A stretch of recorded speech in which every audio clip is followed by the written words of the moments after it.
motore. Ok, siamo Faccio partiti. l'inizio proprio anche col chuck, Samu, col Sì, dettaglio sì. del chuck. Amedeo, un chuck.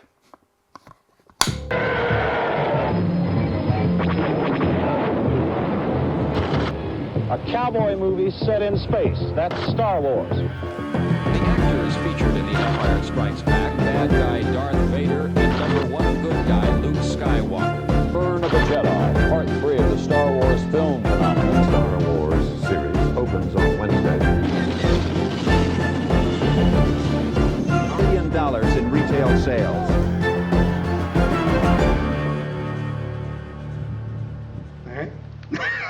Non va bene? No, non ti piace.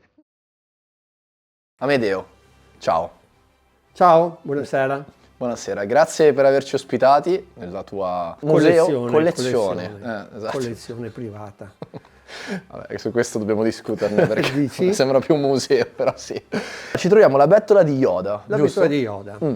Questo nome, da dove arriva? Ma tutto è partito durante la mia giovinezza, quando cominciando a raccogliere la collezione e raccogliendola cominciavi ad accumulare, si stava in una stanzina così piccola che a quel momento mi è venuto in mente di dire ma qui non ci sto più, qui non so più dove mettere le cose, e quindi da lì, sapendo che Yoda vive in un posto molto molto incricato, l'ho detto, chiamiamola la bettola di Yoda. Fan di Guerre Stellari. Sì, fan di Guerre Stellari, in realtà della fantascienza in generale. La mia giovinezza l'ho passata con la testa più verso lo spazio che verso la Terra, quindi a me affascinava tantissimo i film dell'epoca, molti film di serie B, che erano film prevalentemente di avventure e di fantascienza. A 16 anni ricordo che partendo da casa presi la corriera, il tram per andare al cinema in centro di città che dava Guerre Stellari, il cinema Roma. Arrivai, acquistai il biglietto e entrai per vedermi questo benedetto film. Quando spostai le tende damascate pesanti, entrai nella sala, il film era già iniziato ed era proprio Tantive che veniva inseguita dallo Star Destroyer, e lì vedere una cosa così, non so. È stato amore a prima vista. Penso proprio di sì. Un colpo La di sala fulmine. era strapiena di pubblico, non c'era posto da sedere, se non me lo ricordo ancora, l'ultima poltrona a destra dell'ultima fila. Mi sono seduto lì e mi sono visto il film, affascinato, poi ovviamente fumo, perché all'epoca dentro il cinema si fumava. Finito il film mi sono alzato di pacca e sono andato a prendermi la prima sedia centrale, sempre a destra, per rivederlo, perché ne ero stato veramente ammagliato, volevo vedere anche l'inizio che mi ero perso. L'ho visto la terza volta, ahimè me lo sarei visto anche la quarta volta, se non che sono dovuto uscire dal cinema col gettone telefonico a chiamare casa, 16 anni, all'epoca non è come oggi, per avvisare i miei che avevo fatto tardi. Quando sono tornato a casa e gli ho detto che ho visto il film 3 volte, si sono messi a ridere, ho detto te sei matto, ci hai detto una bugia e così via. Quindi Guerre Stellari per me, chiedo scusa, non Star Wars per me, Guerre Stellari, è un film che mi ha affascinato. Quindi ti ha cambiato la vita, in realtà. Direi proprio di sì, perché alcune citazioni in Guerre Stellari sono state un po' la lezione di vita. Ricordo che appunto la forza, Obi-Wan, diverse citazioni credo che molte persone le abbiano prese proprio come stile di guida, di vita. Guerra non fa grande nessuno, no? Le hai fatte hai tue. fallito perché non ci hai creduto, entrano nel cuore. Che hai ritrovato strada facendo, perché Certo, sentendole poi le hai fatte, Sì, le sì. hai fatte tue. Questo è l'ingresso della collezione. Ci sono 2 vetrine, al quale una è dedicata esclusivamente a tutti i giochi di Guerre Stellari. Dai primi giochi che sostanzialmente si sono presentati nei computer, come per esempio i floppy disk da 5 pollici e mezzo, Bellissimo. fino a quelli più moderni, quelli di ultima generazione, che sono delle console, quelle che oggi i ragazzini ci giocano. Quindi c'è un inizio e un continuo temporale di tutti i videogiochi che sostanzialmente sono usciti nell'epoca, quindi anche per esempio le cassette per il Commodore 64, bellissime. ovviamente i vari moduli che si inserivano dentro alle console, qui c'è appunto i giochi del Game Boy, come può esserci appunto... Ah, abbiamo anche i giochi della PlayStation. Sì, c'è di tutto. Di tutto. Di tutte le console possibili si può vedere appunto anche l'Xbox, il certo. PS4 e così via. Certo. E questi sono i primissimi proprio dell'epoca, che sono a moduli. Ok. Si inseriva il modulo all'interno della console e ci si giocava con dei giochi che forse le scatole erano molto più belle di quello che era il gioco, perché erano pochi colori e poca grafica, eravamo proprio agli inizi. E quindi lei ha tutto dei videogiochi? Tutto quello che è uscito? Sì, praticamente Ottimo. tutto. Anche cose che magari non fanno parte, tipo Star Warped. Star Warped. Sì, che non è un gioco dedicato a Guerre Stellari, però ci sono i personaggi di Guerre Stellari, no? Sì. Oppure Night Shift, che è sempre un gioco della Lucasfilm, è una fabbrica dove si devono costruire, che anche lì nella copertina c'è i droidi, lo Stormtrooper e così via. Ok. Tutto quello che riguarda Guerre Stellari, perché io parlo italiano e sono nato con Guerre Stellari, scusatemi se citerò pochissimo Star Wars. Questo posto da quanto tempo ce l'ha innanzitutto? Qui sono esattamente da 2 anni.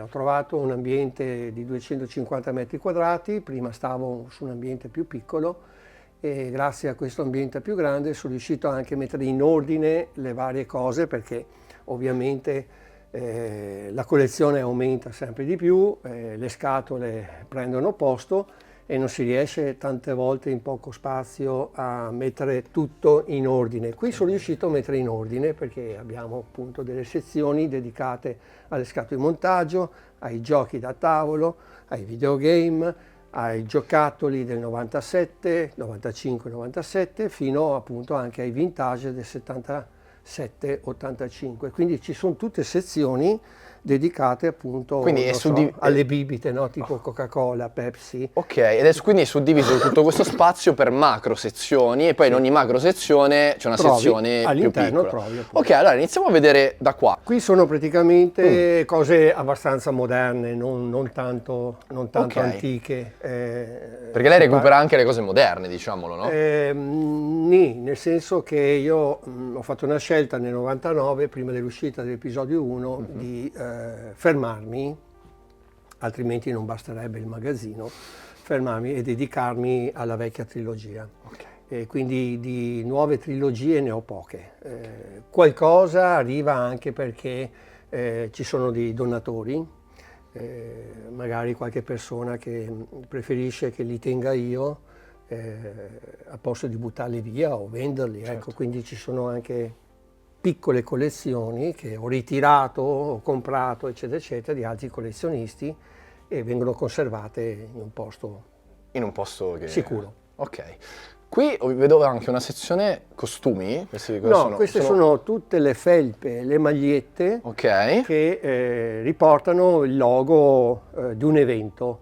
Le celebration, gli eventi che organizziamo noi, che ne so, ci sono gli eventi che ogni anno noi organizziamo il Movieland e si fa appunto il Guerre Stellari Gathering, come questo per esempio. Riusciamo a portare 200 e passa fan in costume che vanno in parata lungo il parco. Quindi, eccolo qui. Certo, eccolo qua. E poi ci sono le associazioni, chiaramente 501, Rebel Legion, come questa. Questa è una delle prime felpe che sono state prodotte. Rebel Legion, al quale sono stato presidente per 5 anni, e poi tutte le altre associazioni tipo Empira e così via, o degli eventi, veri e propri eventi organizzati.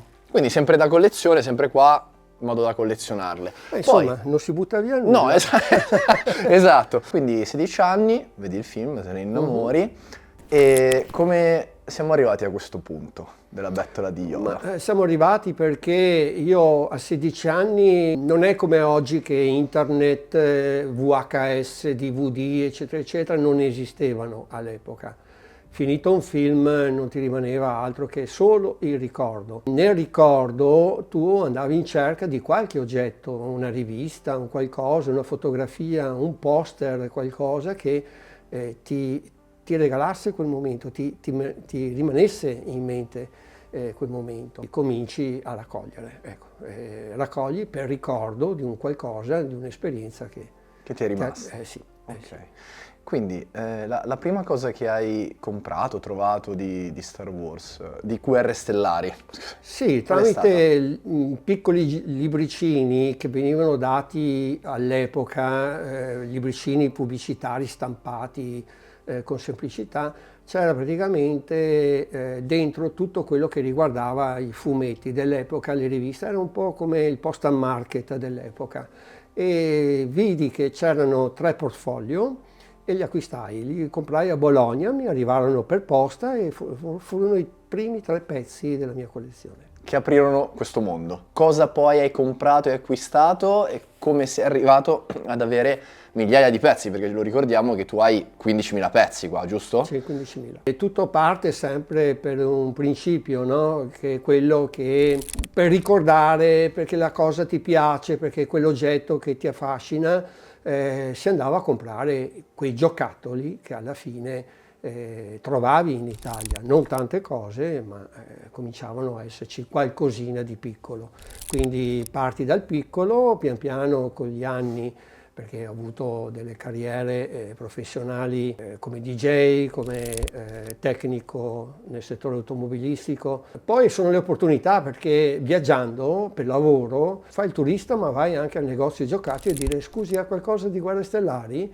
E quel qualcosa che magari saltava fuori, magari invenduto, no? Pieno di polvere e così via, ci si illuminano gli occhi. Mi ricordo alcuni negozi che quando dicevi a qualcosa andavano a rovistare con polvere, tiravano fuori qualcosina. Dovevo essere anche abbastanza freddo, perché l'emozione ti dice: cavolo!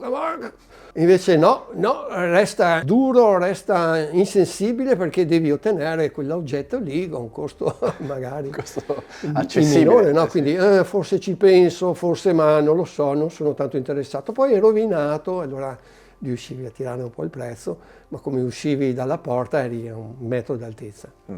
Sei un collezionista, ma non ti sei limitato a questo, perché hai creato anche delle vere e proprie comunità di persone. Sono gli anni 80, fine anni 80, inizi anni 90, in Italia si comincia ad avere, tramite appunto corrispondenza, di piccoli eventi, si organizzavano degli eventi di fantascienza, ti incontravi con delle persone con le stesse passioni, non solo di Guerre Stellari, anche Star Trek, tutto quello che alla fine è la fantascienza in generale. E quindi, conoscendo queste persone di tutta Italia, potevi scambiare, potevi condividere certe idee, no? Certe passioni. E come si faceva quando non c'erano i social a ritrovarsi? Per via lettera, perché ti iscrivevi a un'associazione, un club, e via lettera ti mandavano il giornalino, una rivista che era ciclostillata all'epoca, pensate, non è neanche fotocopiata, non esistevano le fotocopiatrici, e lì sostanzialmente c'era quel giorno, quel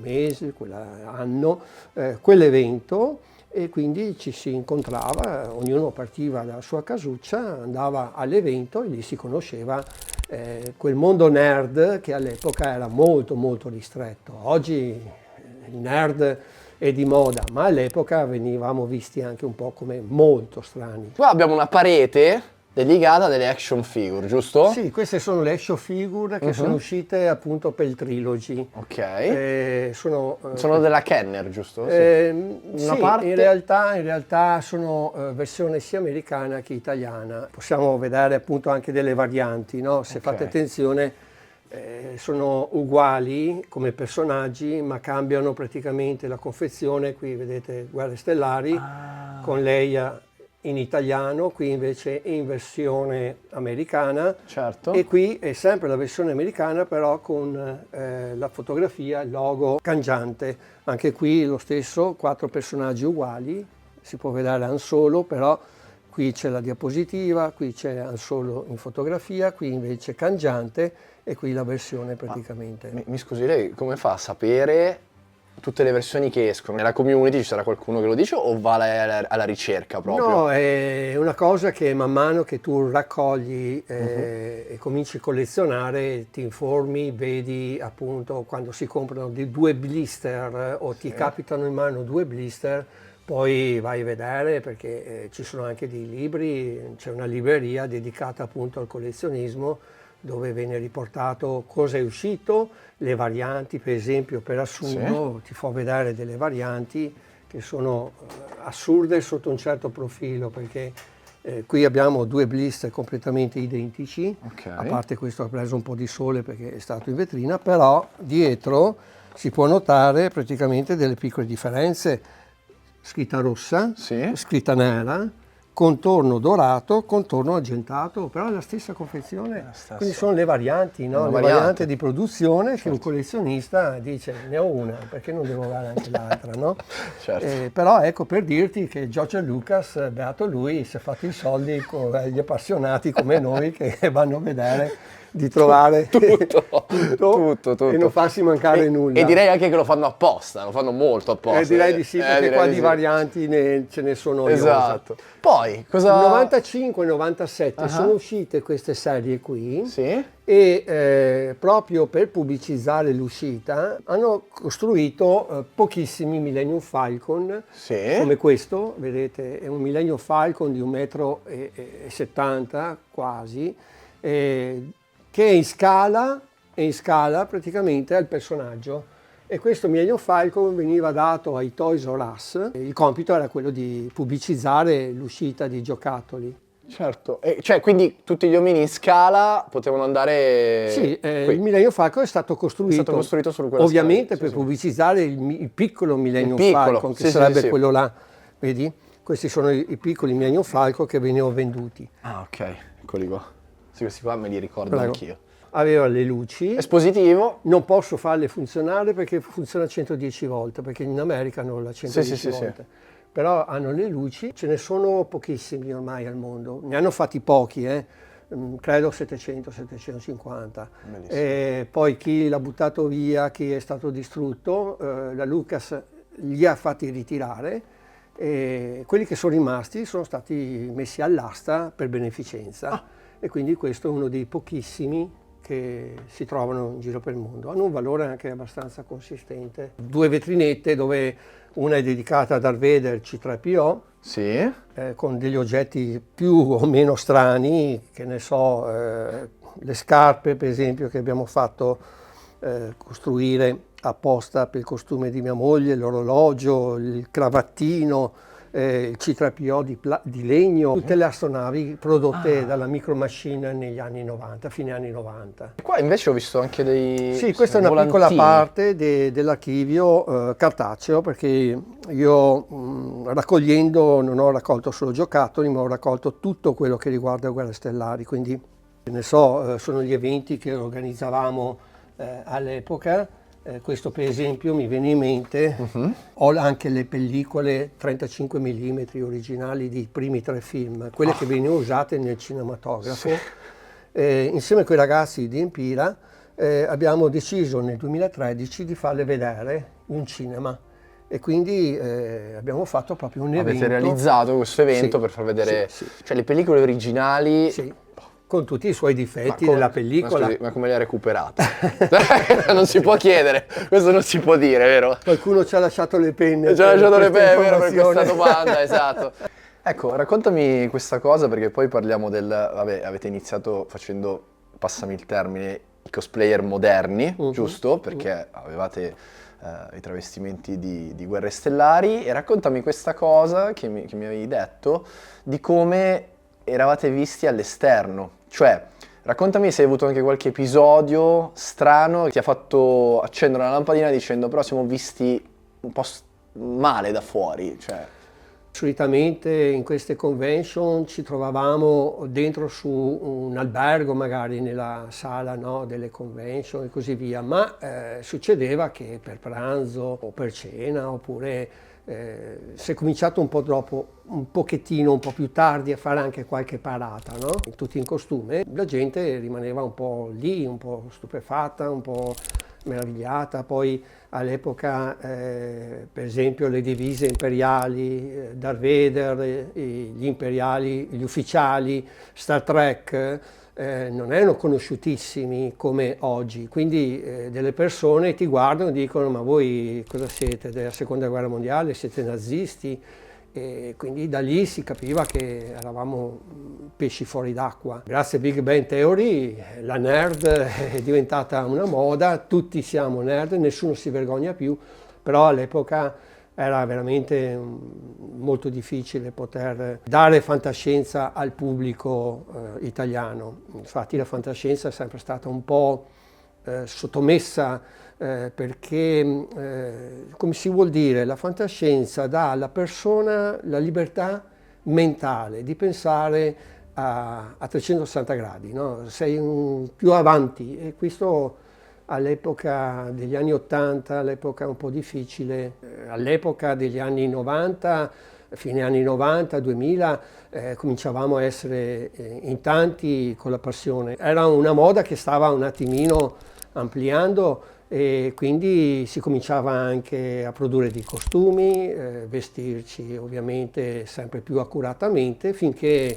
nel 2001 decisi con degli amici di fondare la 501 Italica Garrison in Italia, perché è a livello internazionale. Da lì siamo partiti con un'avventura sul costuming, non cosplay. Cosplayer è un gioco, no? Vestito gioco. Costuming invece è una parola un po' più professionale, al quale si dettaglia che il costume sia veramente molto movie accurate, molto simile all'originale. Ah, quindi c'è proprio una... Sì, c'è proprio questa distinzione. Non la sapevo. Questa non... Cosplayer può essere anche un bellissimo costume, come può essere un costume di cartone, un mondo molto più ampliato, no? Dalla scarpa alla stoffa. Costuming invece è veramente un approfondimento del proprio costume, te lo porti per più anni ed è molto vicino all'accurato. Nei dettagli, nella stoffa, nella produzione si segue moltissimo, e quindi proprio per questo la 500esima Garrison e la Rebel Legion sono riconosciute da Lucasfilm proprio per l'accuratezza dei costumi, per il comportamento e per tanti eventi di beneficenza che facciamo appunto per aiutare più colpiti da malattie. È un compito benevolo. Certo, assolutamente. Sempre oggettistica, Sì, giusto, beh, dedicata, un po' più moderna. ok, un po' più moderna. Io proseguo, lei mi dica dove Vai, fermarmi. vai. Qua abbiamo il costume, invece. Qua Uno abbiamo... dei primi costumi di Darth Vader in Italia. Esatto. Non è movie accurate, perché all'epoca sostanzialmente non esisteva tutto quello che oggi internet permette di avere le misure giuste, eccetera, eccetera. Questo è stato usato da un mio amico nel 2001 ad Amburgo durante una celebration dove abbiamo incontrato la gran parte degli attori.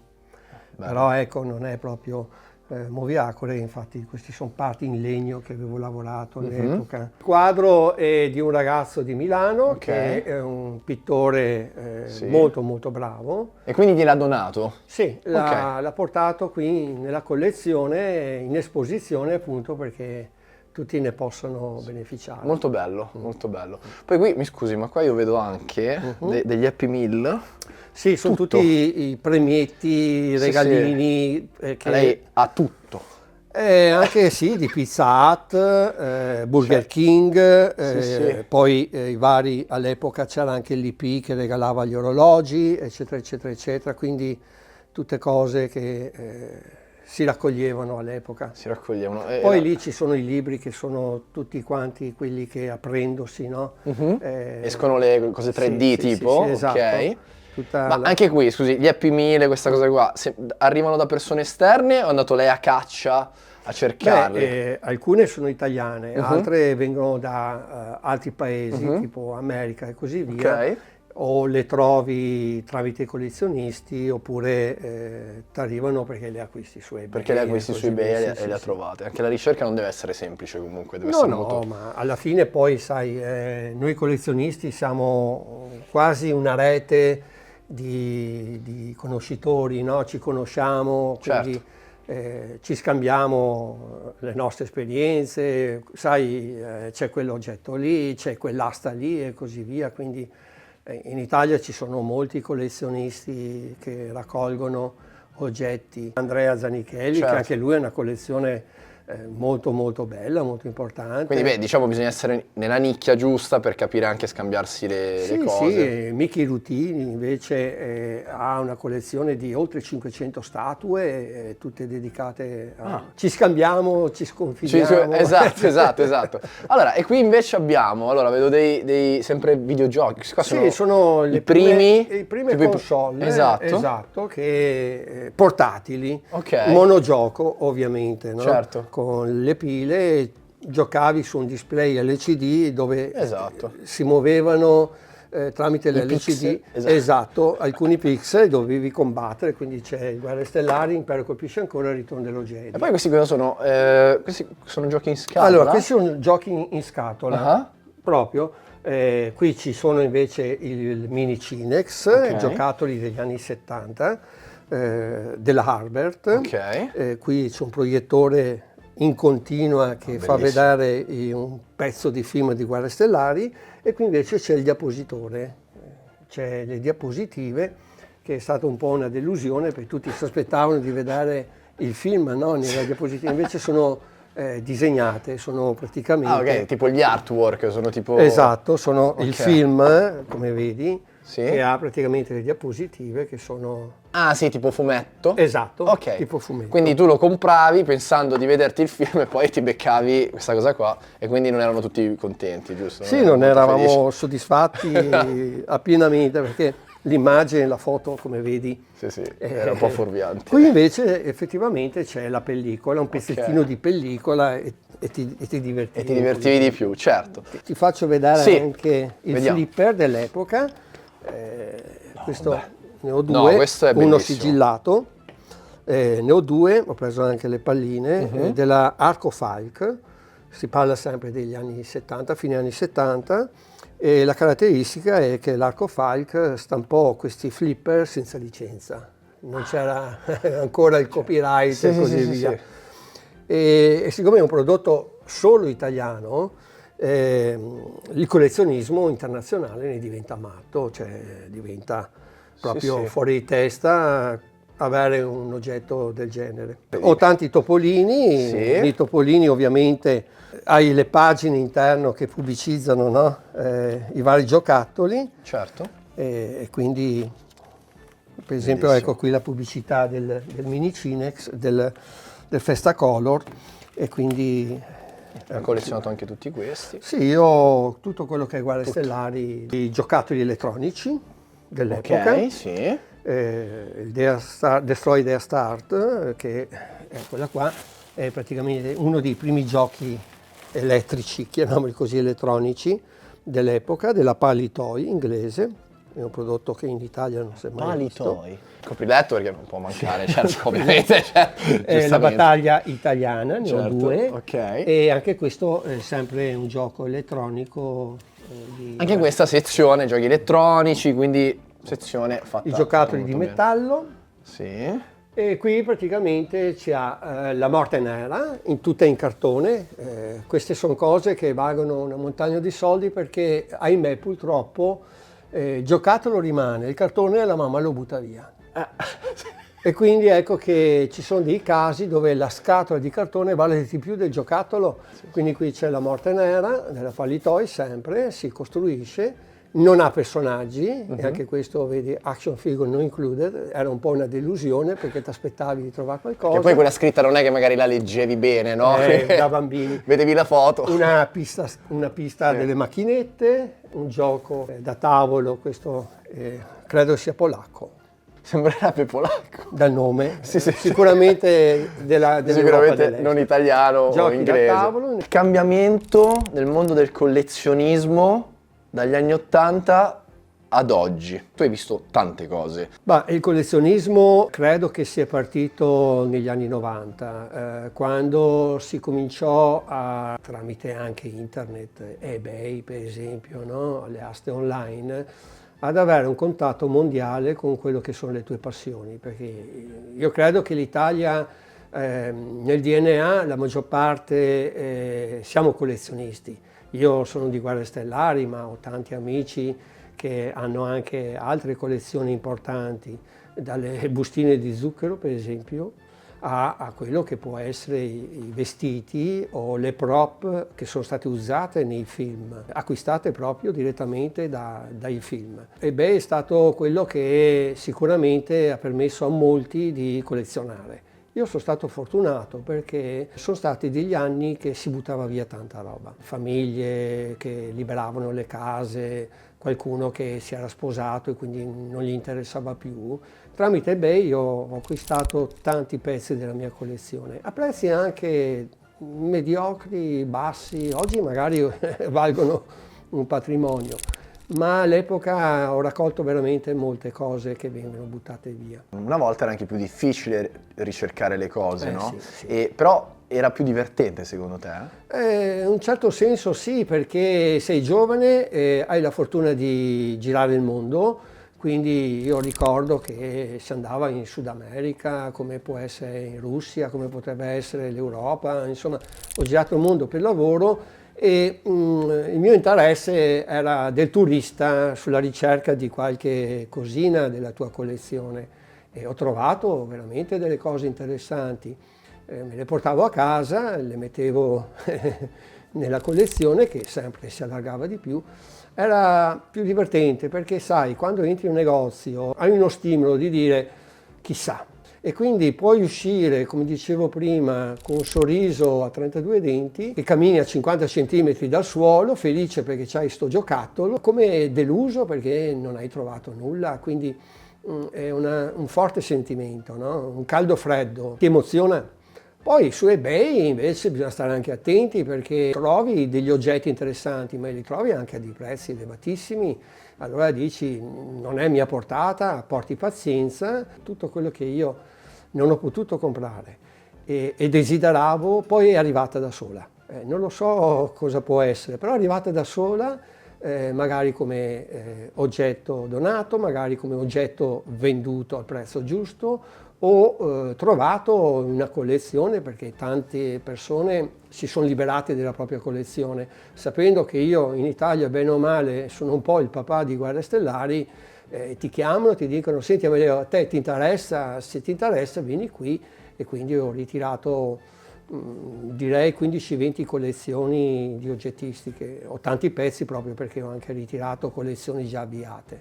Quando capisci che ti serve più spazio e non riesci a liberarti dalle cose, no? Come si affronta dentro questa sensazione?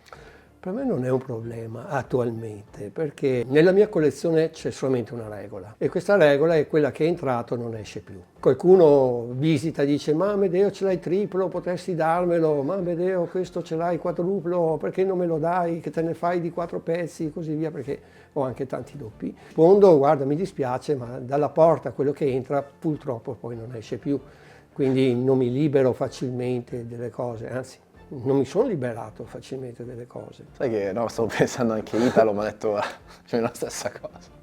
Che quello che entra là non esce più perché rimane lì, esatto. Sì. Perché c'era un suo amico che gli aveva prestato Iron Man, gli ha detto ora che se me lo presti non esce di qua, quindi io te lo voglio pagare, se me lo porti qua non esce più. Quindi è la stessa concezione, è una cosa bella che c'è nei collezionisti. Il collezionista che acquista perché vuole e apprezza quell'oggetto lì.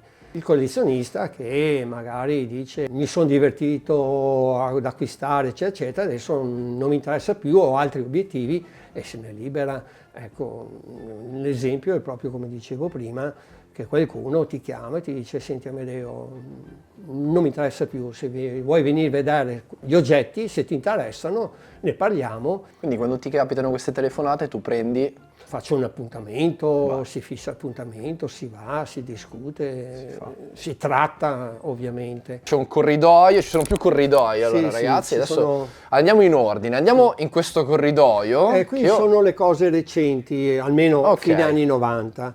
Le biscottiere, Le biscottiere, perché ovviamente, sì, dove si mettevano i biscotti, certo, in bellissimo. ceramica ovviamente. Ok, quindi queste sono un po' più recenti. I bambolotti, i vari tipi di bambolotti, qui c'è Le tutta la doll, serie, ok, sì, bambolotti. tutta la serie di bambolotti. Fantastico. Ah, tutti chiusi, tutti... Sì, Molto, molto... per esempio belli. Ah, i Wedge Antilles e Sì, sì. Bigs. E Ok. tutte le varie varianti. poi qua di abbiamo bambolotti. le spade laser. Le spade laser, le prime spade laser che uscirono dalla Master Replica, i playset che venivano aggiunti quando compravi il personaggio. Questi per esempio sono playset sempre di cartone, c'è un personaggio e col cartone ti costruivi certo. la cantina. Un piccolo diorama da costruire. Sì, che una poi piccola alla fine, scenografia. come ripeto, il cartone è una delle cose che venivano buttate via per prime da Sì, parte sì, sì. delle mamme quando pulivano Certo. le camere, quindi molto molto rare. Mi Beh, infilo dentro qua. qui sugli armadi c'è tutto quello che riguarda le vediamo. VHS. Sì, i le dischi. VHS? Sì, VHS, tutte le varianti delle VHS, da quelle a noleggio a quelle praticamente... Perché quella a noleggio lei mi insegna che era diversa da quella in Sì, vendita, vero? Sì, avevano un nastro più spesso, perché essendo a noleggio e utilizzandole di più dovevano essere più robuste. Ma variava qualcosa anche sulle copertine? O Sì, no? sì, sì, c'è la variante appunto di vendita per il privato e la variante dove c'è scritto appunto Per il noleggio. solo per il noleggio. Queste me le ricordo anch'io in realtà. Questa è l'avventura degli ebooks Sì, sì. e c'è scritto proprio esclusivamente solo per noleggio. Questi sono degli special. La VHS più considerata oggi è lo Star Wars episodio 3, la vendetta di Sith, perché ne fecero pochissime. All'epoca uscirono i DVD, quindi di quelle videocassette lì se ne trovano molto poche, quindi un po'. Poi le varie varianti, i 33 giri, i 45 giri sempre di Guerre Stellari, i film completi in Super 8, i film completi in Super 8. sì, della Guerra Stellare, Impero colpisce Certo. ancora, non è stato fatto il Ritorno dello Jedi, perché cominciavano appunto a uscire Sì. le videocassette e così via. I Laserdisc sono i primi DVD, avevano la forma di 33 giri. Sì. E sono praticamente il capostipite subito dopo il DVD. Subito dopo è uscito il DVD, certo. E qua Sì. invece abbiamo... Cosa sono questi? Questi sono praticamente tutte figurine Ok. dell'epoca, le i figurine. calendari, Ok. le edizioni speciali, i diari, Pazzesco. i famosi portfolio. Il portfolio sono uno dei primi pezzi che acquistai, avevo 18 anni, 17 anni. Queste sono le confezioni delle audio CD-ROM Sì. musicali come quelle, i vari Lito, sono delle immagini un po' particolari perché brillano, no? Sì. Cromo art e così via. poi veramente- E anche queste si parla, guarda, 15.000 lire. È incredibile, comunque incredibile. Poi Questa vediamo... invece- No, guarda, hai visto già? Non so se si riesce con la luce. Bellissimo. Poi qua altro armadio Qui dedicato. tutta la libreria, di Star sì, Wars, di Star ok, Wars, di qua di Guerre anche. Stellari, i libri inglesi, i libri italiani, i libri che riguardano appunto Lucas, come il making of di Star Wars, tutto quello che i Tutto. poster, Qua le tutto il riviste, mondo i dei fumetti, fumetti, sì, riviste, ok. Per esempio, Qua parliamo sempre dagli anni, è partito sempre, sì, per esempio, che ne so, sempre anni 80, sì, 70. questa sì. è una rivista, per farti un esempio, Sì. l'Airone, dove che c'è un piccolo articolo dedicato a E Guerre quindi Stellari. lei l'ha tenuto. No, sono anche, perché lei ha messo proprio il segnalibro, Sì. esattamente Sì. dov'è l'articolo. Esatto, se tutto è ordinato, Trovi tutto. messo così, mentalmente io so che se devo trovare qualcosa, so che lo trovo là. Certo. E non aprire scatole o Assolutamente. spostato perché non c'è più posto e così via. Va bene, io Tutte entrerei... figurine, Ah, ok, queste qua, sì, sempre l'armadio che dalle più continua. vecchie alle più recenti. fantastico. E io proseguirei su quel corridoio qua, che abbiamo saltato. Questo è il vintage, questi sono i... Questo è vintage, giusto? Sì, i giocattoli, i primi giocattoli usciti di Guerre Stellari. Si Queste parla sono le teche. appunto del 78-85, i periodi. Quindi alcuni giocattoli li ho acquisiti aperti, altri li conservo sigillati dentro i blister. Quindi questi, il Tidirium per esempio è un giocattolo come gli AT. Sì. Sono giocattoli che all'epoca costavano molti soldi, era un po' difficile, bisognava avere il papà ricco. Ma nascevano proprio come giocattolo, quindi, Sì, cioè per i bambini, non per il sì. collezionista, nasceva Sì, per il bambino, però costava tanto.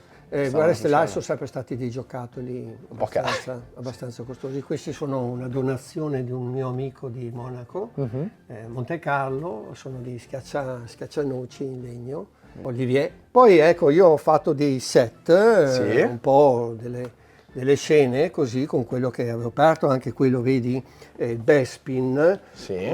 cartone, trovare un Bespin così ancora tenuto perfettamente bene è molto difficile. Molto raro. Poi ci sono anche qui le edizioni un po' particolari per avere il Boba Fett che stava uscendo con l'Impero colpisce ancora. È un carro che è stato rivisitato da parte della Kenner dal Robin Hood. Quindi era di Robin Hood ed è stato trasformato come facevano spesso. Sì, come facevano spesso. Riutilizzavano i giocattoli, per Certo. esempio la Guardia Gamoreana Sì. e Fratak di Robin Hood, e quindi veniva Sì, modellato come i Masters, esatto, non so se esatto. se li riconosci, che li hanno usati per il wrestling, Esatto, stessa venivano cosa, stesso riutilizzati. modello però riutilizzato. Quando entri nella tua collezione privata, no?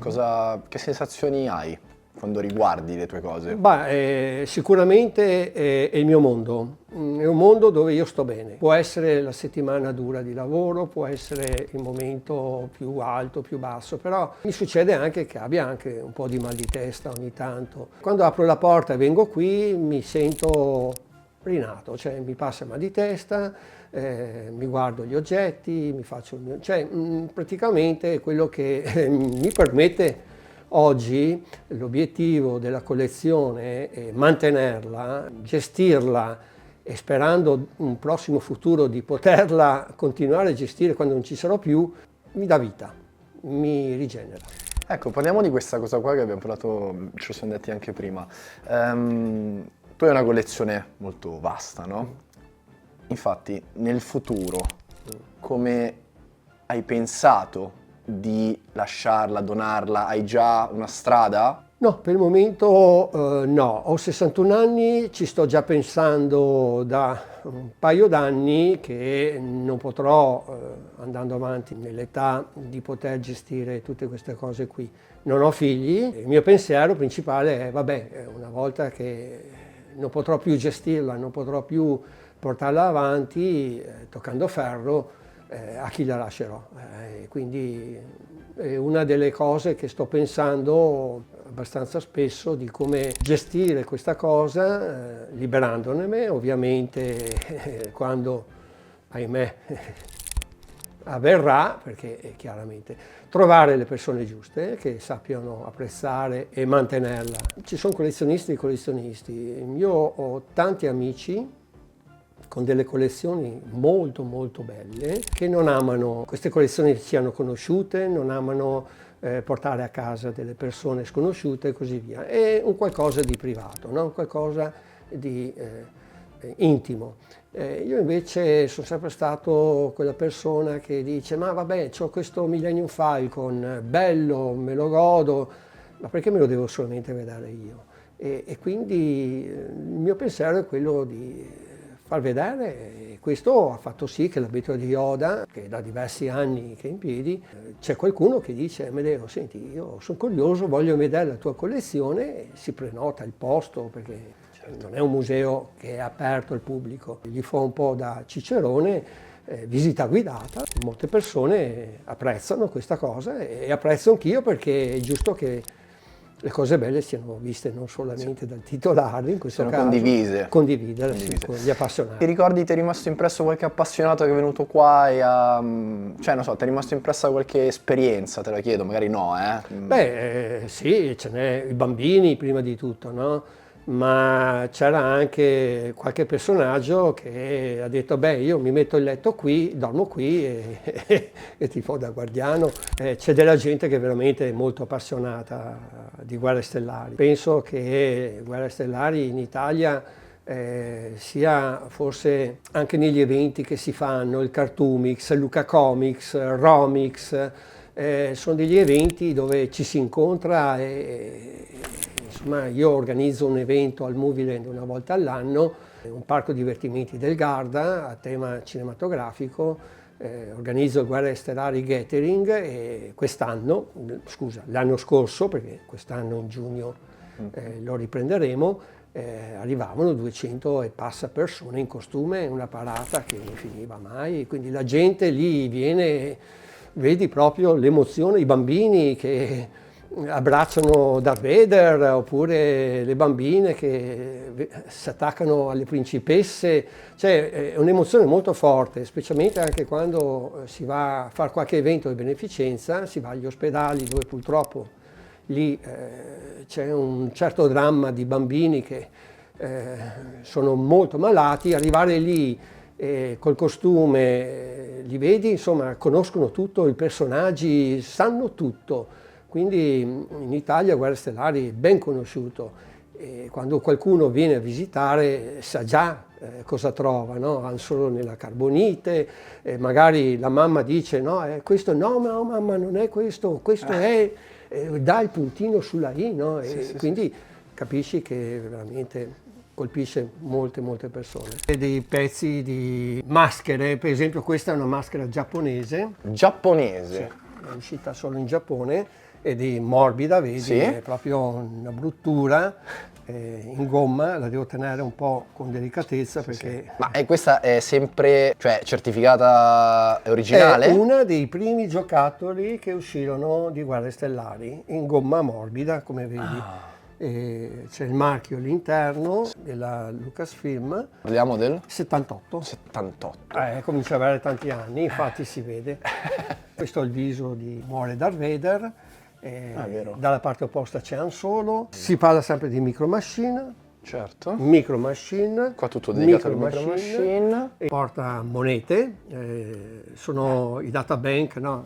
Il bambino metteva la monetina lì, partiva la musichetta, C3PO parlava, la R2D2 con la zampetta andava a portarsi la monetina dentro. Bellissimo. E qui c'è anche Darth Vader che parla, tra le quali questa è stata acquistata, l'ho comprata su eBay, ho ancora la documentazione, guarda, eccola qui. Uno che è andato in Inghilterra, l'ha comprato in un negozio abbastanza famoso, Forbidden Planet, andò in birreria e lì conobbe anche il cantante del Robert Smith di Cure. Ok. E l'ha fatto firmare e quindi c'è la firma di Robert Cure. Vedi? Cioè tutto insieme. È una cosa assurda. Questa è una cosa assurda. Sì, questa è assurda, questa è vero, veramente assurda. Questa è sono cose- bellissima. cioè, ogni oggetto ha una sua storia. Sì, Bellissimo. ma poi anche da parte mia, no? Perché essendo un ricercatore, ogni volta che cercavo qualcosa di particolare mi si illuminavano gli occhi e dovevo anche stare molto attento a tenere le emozioni perché sennò mi imbrogliavo e l'avrei magari pagato di più, se l'avevi lì, no? Con la faccia un po', sì. quanto vuole, ma ci devo pensare per riuscire a strapolarlo, no? Perché tante cose sono state buttate via negli anni 90. Certo. Io ho avuto la fortuna di raccogliere proprio nei periodi dove la gente non collezionava neanche ancora come oggi. Poi qui ci sono ovviamente dei Clarion, diversi Clarion, anche questo è carino, in ceramica. Sta andando proprio lui. Bellissimo. Si mettevano nella camera dei bambini e col Clarion si andava poi a dormire. Fantastico, non l'ho mai visto. In Non l'ho mai visto, ceramica. non l'ho mai visto io. Porta gioie, anche questo in porcellana. bisogna stare che stia attento che non cadi perché sono cose certo. di un certo valore. Ma anche ritrovarle non è proprio così Non facile. è proprio Esatto, facile. esatto. Sono i blister che uscirono nel 78 in Italia, infatti vedi c'è scritto Guerre Stellari, Ok. è della Harbert. Ok. Ora, questi sono giocati, nel senso che li ho aperti perché mi interessava.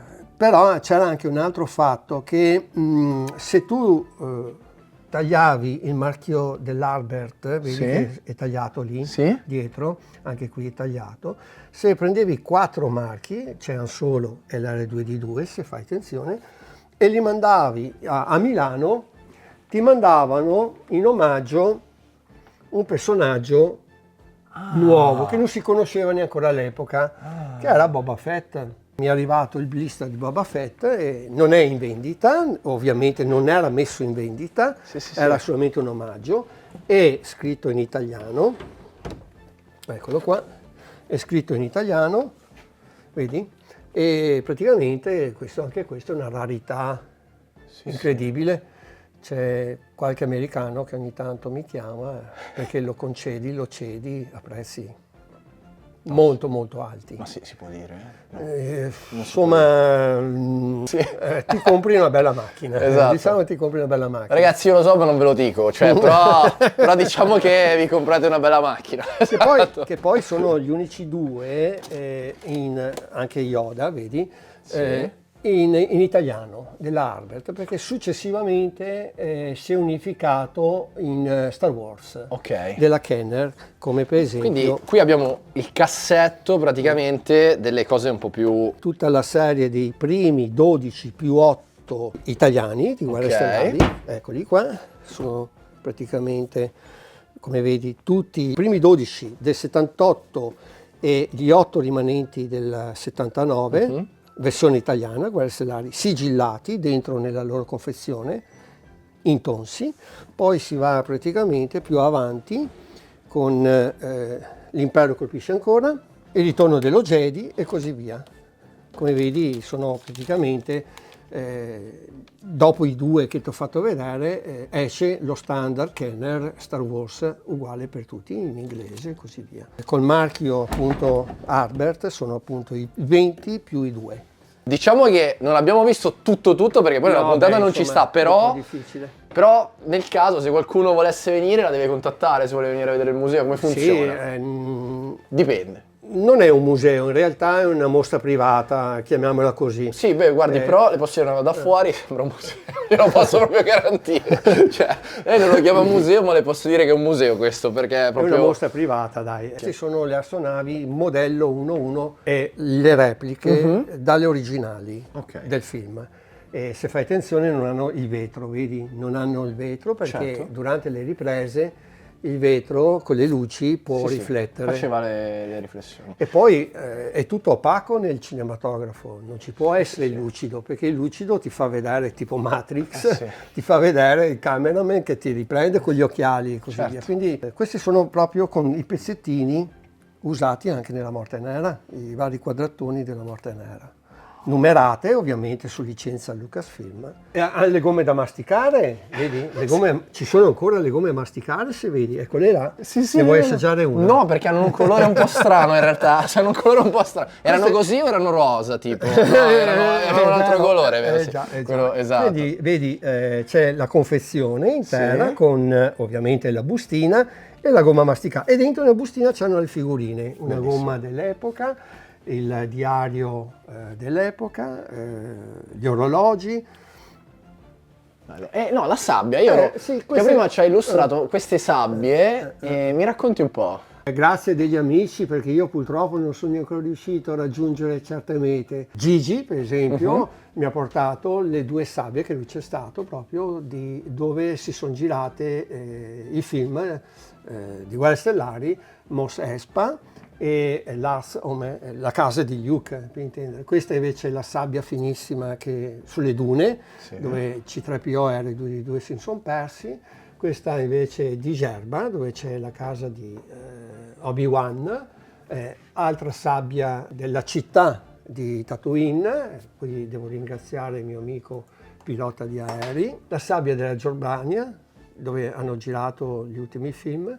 Grazie Diego Gatti per il tuo pensiero. Questi eventi di beneficenza che fate, no? Tu li hai fatti anche in prima persona, immagino. Il primo che hai fatto, quando sei entrato in un ospedale, la prima volta, no? Che magari hai fatto una cosa di questo tipo. È stato l'ospedale pediatrico di Padova. Ti ha cambiato come esperienza? O... È un'esperienza forte, non tutti riescono a fare questo tipo di passo, perché chiaramente quando si va a un pediatrico trovi delle situazioni dove qualcuno ti dice non si sa se arriverà a fine settimana, e quindi sono dei momenti molto molto toccanti. Qualcuno esce anche piangendo, perché alla fine ti rendi conto che il mondo in realtà dovrebbe essere vissuto alla guerre stellari, no? Ci possono essere i conflitti, c'è il bene, c'è il male, c'è la forza e così via. Quello che trovo strano è oggi litigare per chissà cosa, quando ci sono delle cose molto più importanti, molto più serie.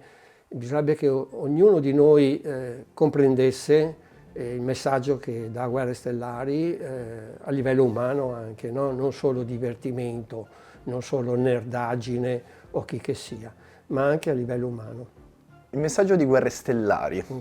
Spiegami un po' dal tuo punto di vista, quindi, di cosa stiamo parlando. Secondo il mio punto di vista, Guerre Stellari è un'avventura di George Lucas che doveva essere un film per ragazzi, lo ha sempre ammesso che era un film per ragazzi. Anche lui, nella sua giovinezza, era un nerd. Come Spielberg, amavano praticamente le avventure alla Flash Gordon, leggevano fumetti dei supereroi, guardavano film di fantascienza dell'epoca. George Lucas è riuscito a unire diverse culture e le ha espresse in questo film. E in questo film vedi proprio il bene e il male, no? Il lato oscuro, il lato buono, i Jedi, le spade laser poi sono famosissime. Tutto quello che è l'insegnamento che l'eroe, no? L'antieroe, Luke, Han Solo, Leia, una donna all'epoca forte, cazzuta, non erano periodi dove le donne potevano avere una voce in capitolo. Un'avventura dove sostanzialmente ti lascia sempre un messaggio del bene, un messaggio del male. Se ancora oggi ne parliamo, se ancora oggi fanno serie televisive, cartoni animati, eccetera, eccetera, qualcosa di intrinseco ce l'ha, effettivamente, internazionalmente parlando, colpisca veramente tutti i settori. È il film più citato, il film più copiato, il film ha mosso la storia del cinematografo sugli effetti speciali. Qual è quel film che ancora oggi possiamo parlare dell'epoca degli anni '80? Tengo un po' di tutto, ecco, dalle cose più banali, tipo, non so, il vino, no? La birra. Sì, anche questa qua era una cosa abbastanza interessante. La birra è perché... prodotta da Andrea di Milano, la fa lui. Quindi lei, oltre che i pezzi originali, ha anche come il quadro e così di persone che portano qua le cose per... Sì, siccome bene o male qualcuno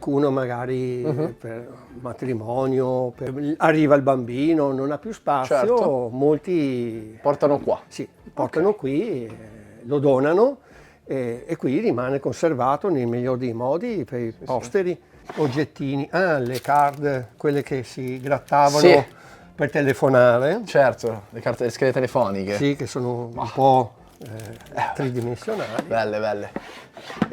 La tombola, gli ovetti spagnoli. Lei si ricorda tutto qua dentro di dove sono le cose. Mi serve perché nella mia vecchiaia, nei miei 61 anni, il cervello continui a lavorare, continui a macinare, se no... Ma andiamo a vedere la parte degli alimenti, quella che certo. era molto interessante anche quella.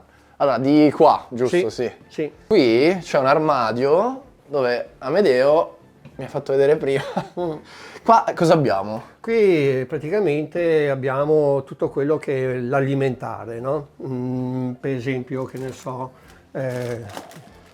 biscotti, caramelle, le frizzi, che sono praticamente quelle che praticamente friggono. Poi qui c'è i macaroni, vedi? Macaroni? Questi della Kraft? No, vabbè, sì. No, io comunque, diverse confezioni di maccheroni. Io guardi, sono veramente, non lo so, sono affascinato, ma poi anche i cornflakes, ragazzi, io voglio farvi vedere questa cosa qua, e sono ancora chiusi. Sì, le confezioni sono anche belle gonfie perché credo che dentro sono pronte per esplodere. Poi ci sono le Pringles, Sì, sì. I gelati. I gelati? Sì, i gelati. Così come fate per... No, beh, è chiaro che in questo No, caso... infatti, svuotati e tenuti, certo. Sì, gli ovetti, Certo. i lecca fatti su... Bellissimi. Poi abbiamo, che ne so, i Chupa Chups, anche quelli sono tutti Kinder. dell'epoca sotto là, sono i vecchi Chupa Chups degli anni dell'uscita dei film. Infatti ormai... Certo. Che sempre se volete assaggiarli poi... Venite qua. Venite qua. Venite qua, vi faccio assaggiare. Cosa di Per 40 anni fa. assurdo ti fa vedere anche le marmellatine, perché ho anche le marmellatine. Ci sono. Vabbè, Per comunque... dirti, eccole qua, guarda. Vedi? Sì. Dentro c'è la dose di marmellata, quelle veniva- solide che si Sì, mangiavano, si davano per merenda ai bambini. Ai bambini, Esatto. certo. Invece di qua Sì. c'è la Il parte... reparto Lego. Reparto Lego, perché avete visto tutta quella parte là, ma in realtà, guardate cosa c'è qua dentro, reparto Lego tutto ovviamente ordinato. Ovvio, questa Ovvio. è la sezione del Lego di un collezionista, mio carissimo amico, Giovanni Toaldo, che ha questa parte, la sua sezione privata, che è un gran raccoglitore appunto di Lego, e anche lui fa parte appunto della Betola di Yoda per i suoi contributi insomma alla collezione, Qua. le varie preso. scatole. Bello, quindi questa parte qua è di un altro collezionista Sì. che l'ha lasciata qua Sì. per espandere anche la sua collezione. Perché Esatto, comunque... esatto. Ma anche se non sono sue, no? Queste qua. Prova piacere a vederle qua. Ti dà È soddisfazione. ovvio, è ovvio perché alla fine quello che è l'obiettivo almeno dei collezionisti è quello di preservare al meglio la collezione, no? Certo. E quindi tengono le cose in modo attento proprio perché, a parte il valore che hanno, no? Perché Sì, quindi sì. c'è questo il primo Millennium Falcon della Lego, il primo che uscì, poi ne hanno fatto nuove serie, però questo è il primo Millennium Falcon della Lego che fino a che non uscì quello nuovo, il suo valore Insomma. scatolato, eccetera, eccetera, Certo. è molto importante. Certo. Il collezionista tende a volergli bene, se no non è un collezionista, insomma. Qui c'è un piccolo reparto, come per esempio, questi sono i miei giocattoli. Lì abbiamo un Yoda numerato della Illusive Concept, come praticamente altri articoli, che ne so, Boba Fett, anche questo è numerato della Illusive Concept, tra i quali è stato anche filmato dall'attore. Bello. Anche questo praticamente è il Rancor numerato, vedi, sono Sì, tutti sì. pezzi numerati, come numerati. questi sono inglesi, con tanto di firma dell'attore che lo impersonava, in questo caso David Prowse e Jeremy Bullock. E qui un po' di fotografie delle tante autografi che ho nell'archivio, qualcuno l'ho esposto. Basta che ti muovi. Sì. Lo si vede anche in camera. Ma tu hai mai incontrato George Lucas? No, George Lucas non l'ho mai incontrato. Ma se tu lo potessi incontrare, cosa gli vorresti dire? Ma sicuramente, forse prima di morire lo incontrerò, speriamo, è un desiderio, anche perché George Lucas ha comprato casa in Italia, viene spesso a Perugia, ha preso un vecchio convento per i suoi ospiti e così via. Mai dire mai, mai dire mai. Mai dire mai, ma se tu potessi dirgli qualcosa... Gli do subito qualcosa che me lo filmi. Ma una frase che vorresti dirgli, vorresti ringraziarlo, cosa vorresti... Ma gli direi che... Fai finta che è qua davanti a te, cosa gli diresti? Buongiorno signor Lucas, lei mi ha rovinato la vita? Bellissimo, giuro se lo fai me lo devi raccontare, perché devo saperlo. Un domani, tra 50, 60, 70 anni, Amedeo, come vorresti fosse ricordato?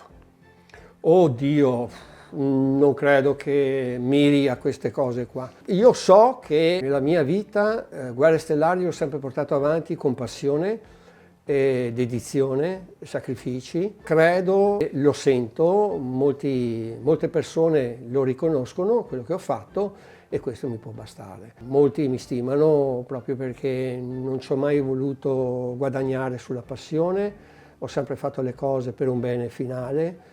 E ho sempre lasciato da parte la persona per donarla agli altri, organizzando eventi, portando props, costruendo anche props. fa parte del mio carattere probabilmente. Non sono egoista di me stesso, ma sono verso le persone disponibilissimo. Penso che gli amici lo capiranno e sapranno quello che effettivamente sarà un pensiero loro se vorranno ricordarmi. Grazie. Vuoi aggiungere qualcosa tu? Ma volevo salutare gli altri collezionisti che hanno la stessa passione, se posso. Certo. Ciao Michi Rutilli, ciao Massimo Romani, ciao Andrea Zanichelli, ciao anche a tutti i miei amici che mi seguono e mi aiutano in questa avventura, Giovanni Toaldo con la sua collezione dei Lego, eccetera, eccetera, eccetera. Se ho dimenticato qualcuno, perdonatemi, vi pagherò una birra al prossimo incontro. Grazie Amedeo. Grazie a voi, Ciao. ciao e che la forza sia con voi.